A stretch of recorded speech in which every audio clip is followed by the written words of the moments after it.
When margins get squeezed, it's easy to ask, raise prices or cut costs. But that's the wrong question. The right question is, which lever does your business actually have control of right now? Before you touch either lever, you need a single diagnosis. Do you have a revenue problem or a cost problem? These may sound similar, but they point in opposite directions. A cost problem means your operating expenses are growing faster than revenue. Your demand is stable, customers are still buying, but your costs have risen and therefore margin has been eaten. A revenue problem means demand itself is soft. Volume could be down, customers may be more price sensitive, or you're losing ground to competitors. The lever that fixes a cost problem will make a revenue problem worse. Raise prices into soft demand and you accelerate volume loss.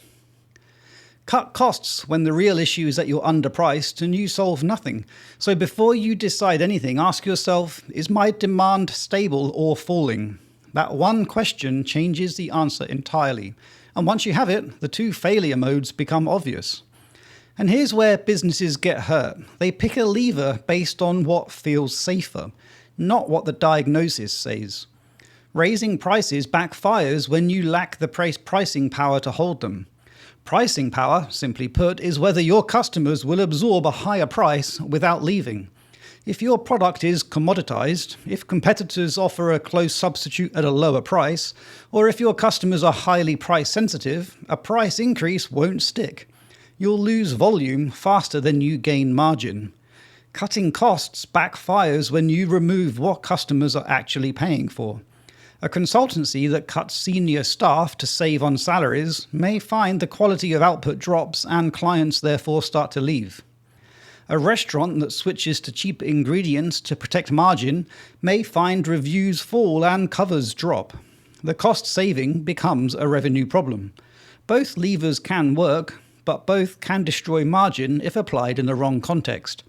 Which brings us to the decision rule. There are two branches. Pick the one that matches your diagnosis. Branch 1 is where demand is stable and costs are rising. This is the case for a price increase. ONS analysis found that in several service industries, wage cost increases largely passed through to output prices. If you're in a service business, your customers are often used to annual price adjustments. So, test a modest increase and communicate it clearly. Tell customers why, give them notice, and link it to the value you deliver. You don't need a large increase to make a meaningful difference to margin. A few percentage points held without volume loss outperforms most cost-cutting programs. Branch 2 is where demand is soft or your pricing power is low.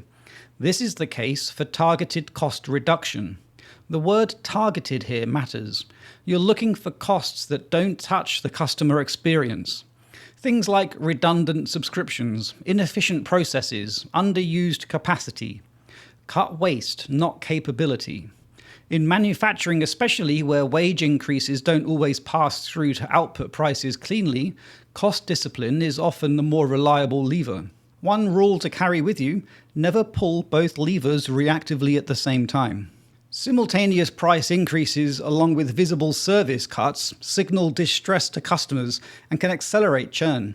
Pick the lever your diagnosis points to, apply it deliberately, and measure the result before touching the other. If that was of value, subscribe to the channel for one real business question answered every video. For the same clarity in writing, the website and newsletter is 5minutebusiness.com.